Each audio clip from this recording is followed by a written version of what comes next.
मेरा नाम करीना है। मेरा बेटा बहुत बीमार था, तो मैं किसी पहचान वाले से 1,000 रुपये उधार ले आया। वह आदमी बहुत नेक था, जिसने मेरी मदद कर दी थी। मैंने सोचा इससे अपने बच्चे के लिए दवाई लेकर आता हूँ और इसका इलाज करवाता हूँ, पर दवा तो खाली पेट काम नहीं करे और हमारे पास तो खाने के लिए कुछ घर पर भी नहीं है। मैं वही पैसे लेकर सब्जी की दुकान पर चला गया। सब्जी की दुकान में एक औरत पीली साड़ी में सब्जी बेच रही थी। मैंने उनसे अपनी ज़रूरत का सब्जी खरीद लिया और मन ही मन सोचने लगा, ये सब्जी तो काफ़ी महंगी होगी, इससे कितने पैसे बचेंगे। मुझे अपने बच्चे का इलाज भी तो कराना है। कांपते हुए हाथ जब मैंने उसे 500 का नोट पकड़ाया तो उसने मुझे पैसे वापस किए, उससे लेकर घर आ गया। जब मैंने घर आकर पैसे गिने तो उसमें 450 रुपये वापस से कहीं ज़्यादा का सब्जी खरीद लिया। मुझे इस बात का अफसोस होने लगा कि पहले नहीं देखा। बेचारी औरत ने जब देखा होगा तो पछता रही होगी। वह उसके मेहनत और ईमानदारी का पैसा होगा। उसने अपनी गलती से मुझे ज़्यादा पैसे कर दिया। उस वक्त बाकी बचे हुए पैसे मैं अपने बच्चे के लिए दवाई लेकर आया। मेरी पत्नी को लकवा मार गया है और मैं जो भी कमाता हूँ उसी के इलाज के पीछे चला जाता है। काफ़ी सालों से वह एक ही बीमार है और मेरा एक बेटा है। अगली शाम मैंने सोचा कि फिर थोड़ी सी सब्जी लेकर आता हूँ, उसके पैसे भी वापस देकर आता हूँ। जब मैं शाम को उसकी दुकान पर गया तो वह ग्राहक के साथ व्यस्त थी, मुझ पर ध्यान ही नहीं दे रही थी। मैंने सोचा उसे पता लग गया होगा कि उसने मुझे ज़्यादा पैसे दे दिए हैं, पर मैं तो वहाँ पाव से वापस करने आया। मैं उस दिन के पैसे भी दे आऊँगा और अगर कुछ कम पड़े तो उससे कहूँगा कि बाद में आकर दे जाऊँगा। सारे ग्राहक को निपटाने के बाद उसने मुझसे मीठी आवाज़ में पूछा कि आपको क्या चाहिए। मैंने कहा आपने उस दिन शायद मुझे ज़्यादा पैसे वापस कर दिए और सिर्फ 50 रुपये का सब्जी लिया था। इस पर उसने कहा कि अभी आपको क्या चाहिए ये बताइए। तो मैंने उससे बता दिया। उसने सारी सब्जियां मुझे तोल कर दे दी और जब मैंने उसे पैसे दिए तो आज भी उसने 50 रुपये काट कर बाकी का पैसा मुझे वापस कर दिया। मेरी हैरत का ठिकाना ना रहा। वह औरत कमाल की खूबसूरत थी और मैं अकेला अपनी सोच से बाहर निकल मैं उसे बोलने लगा तो दूसरे ग्राहक आ गए तो वह उसके साथ फिर से व्यस्त हो गई। मेरे और साथ दोबारा बात नहीं किया। मुझे लगा कि दूसरे ग्राहकों को पता न लग जाए कि उसने मुझे 50 रुपये में इतनी सब्जियां दे दी। इसी वजह से वह मुझसे बात नहीं कर रही है। खाली समय में मैं इससे बारे में बात करूँगा। मैं वहाँ से सीधा अपने घर आ गया। अब जब भी सब्जी लेने दुकान पे जाता तो काफ़ी सारे ग्राहक रहते, तो मुझे उससे बात करने का मौका नहीं मिला। पर वह सब्जी हमेशा ही 50 की लिया करती थी और इससे मेरे पैसे की अब बचत होने लगी, जिससे मैं अपनी पत्नी का इलाज करवा रहा था। अकेले में उसे सब्जी वाली के बारे में सोचता रहता। जब मैं छोटा था तो मेरी माँ और पापा के बीच में अक्सर ही झगड़ा हुआ करते। मुझे समझ नहीं आता कि मेरी माँ को मेरे पापा से क्या परेशानी थी। मैं हर वक्त उनके साथ बहुत ही ख़राब बर्ताव करती थी। पापा जो भी काम करते, पैसे कमाते, माँ सारे पैसे रख लेती और पापा को ठीक से 2 वक्त का खाना भी नसीब नहीं होता। हम 2 भाई बहन थे। मेरा बड़ा भाई होते होते माँ ने उसे किसी को बेच दिया। पापा के साथ इस बात पर माँ बहुत लड़ाई थी, पर अब हमेशा की तरह मेरे पापा कुछ नहीं कर पाए। मैं बहुत ही डरने रहता था कि मुझे भी कहीं बेच ना दे और मुझे दूसरों के घर गुलामी ना करनी पड़े। लेकिन जैसे जैसे मैं बड़ा होता गया, एक दिन मेरी माँ ने मुझे भी बेच दिया। मुझे जो आदमी खरीदा था वह दिन भर मुझे काम करवाता और उसके पैसे भी नहीं देता, बस मुझे खाने के लिए कुछ रोटियाँ दे दिया करता। कुछ सालों तक मैं उसके पास काम करता रहा, लेकिन एक दिन उस आदमी ने अपनी बेटी से मेरी शादी करवा दी और मुझे मकान खरीद कर दे दिया। उसकी बेटी हर वक्त बीमार रहा करती और उसकी कहीं भी शादी नहीं हो पा रही थी। इसी वजह से उसने अपनी बेटी की शादी मुझसे करवा दी और शादी के बाद मुझे एक बेटा भी हो गया। लेकिन फिर मैंने ससुराल बसे और उसके गम में मेरी पत्नी को लकवा मार गया। उसने हमेशा के लिए बिस्तर पकड़ लिया।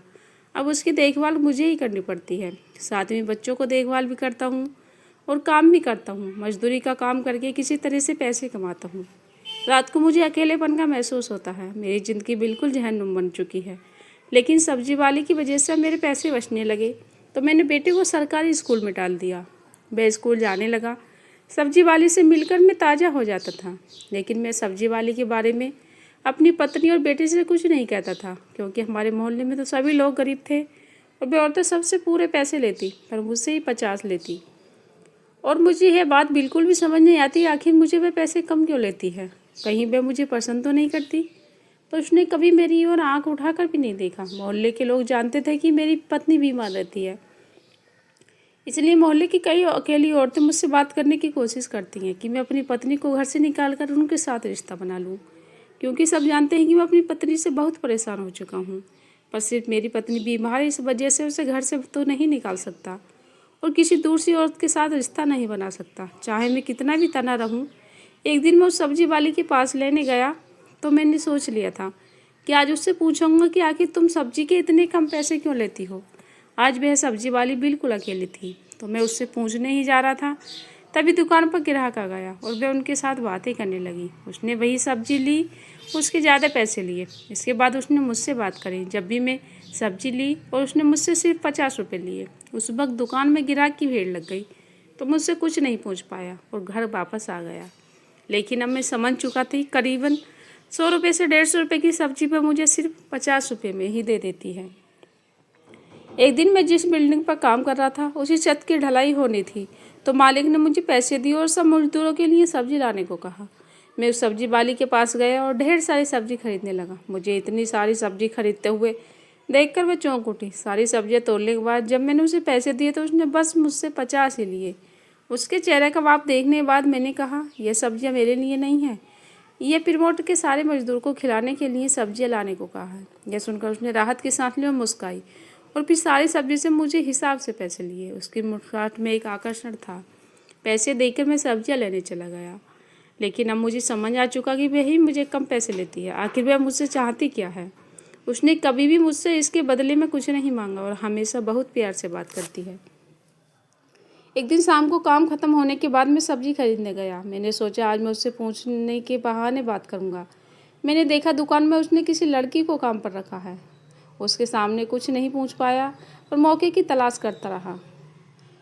वह मुझे एक शगुन भी देती। एक दिन मैं सब्जी लेने गया तो उसकी दुकान पर वह लड़का अकेला था। जब मैं सब्जी लेकर उसे पैसे दिए तो उस लड़के ने भी 50 रुपये लिए, बाकी का पैसा वापस कर दिया। आज मैंने उस लड़के से पूछा, तुम इतनी सब्जी में 50 रुपये क्यों लिए। उसने कहा, मालकिन ने मुझसे कहा रखा है कि आप जब भी आओ जितनी भी सब्जियां ले लो मैं आपसे 50 से ज़्यादा न लूँ।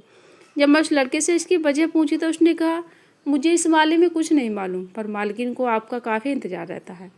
ये क्या कह दिया इस लड़के ने। ऐसे ही दिन बीतते चले गए और आखिरकार वह दिन आ ही गया जब उस सब्जी वाली अकेली मिल गई।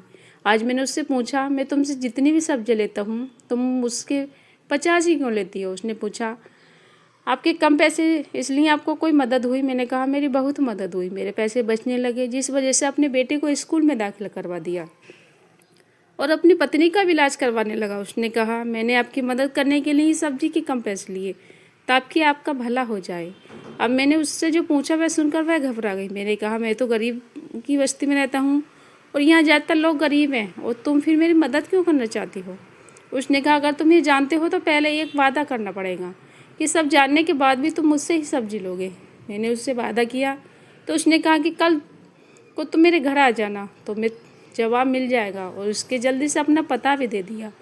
मैं उससे पूछने ही जा रहा था कि तुम यही बात बता दो ना, इसके लिए तुम्हारे घर पर जाने की क्या ज़रूरत है। पर इससे पहले कि कोई पूछता वहाँ ग्राहक आ गए और उसने साथ व्यस्त हो गई। मैं बता लेकर अपने घर आ गया, लेकिन रात भर उस औरत के बारे में सोचता रहा। आखिर उसने मुझे पता क्यों दे दिया, कैसे मुझ पर ऐसा भरोसा कर लिया। रात का भर में काफ़ी घबराता रहा। वह औरत जिस तरह से मेरी मदद करती थी मुझे अच्छी लगने लगी थी। मेरी बीवी काफ़ी सालों से बिस्तर पर पड़ी और मैं अकेला और परेशान ही रह गया हूँ। आखिर मैं भी तो एक मर्द हूँ।